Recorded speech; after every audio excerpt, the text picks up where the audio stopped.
ñaan googu it noonu la ñëwee ci xóotul xulóob sasaloog ngee ñu waxoon. xóotul xulóob na téere boobu Abu Taalib al Makki moo ko taalif. ñaan gi it Abu Darda moo ko nettali. moo ne bis bu ne ku wax fa in tawallaw fa qul xasbiyallahu laa ilaha illa huwa alayhi tawakkalt wa huwa rabbul arshil azim. loolu ku ko saxal bis bu ne juróom-ñaari yoon saba maraat yàlla dana ko fegal lépp lu ko nar a jaaxal ci mbiri bis penc, lépp lu ko tiital laal nar koo jaaxal ci mbiri bis pencam, mbiri àllaaxiraam yàlla dana ko ca fegal.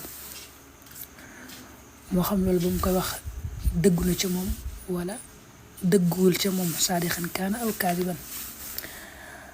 loolu li jublu mooy xam nga fa in tawallaw fa qul xasbiyallahu laa ilaha illa huwa alayhi tawakkaltu wa rabbul arshil azim. la nga ci jublu boo koy wax la nga ciy jublu mooy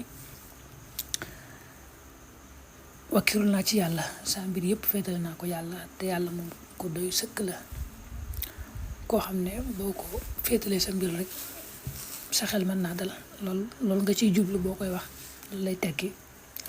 léegi nag loolu ba nga koy wax moo xam dëggu na ci yow wala dëggu ci yow, moom daal nee na boo ko saxalee bis bu ne juróom-ñaari yoon rek yàlla dana la fegal lépp la nar a jaaxal ci sa mbiri àllaaxira.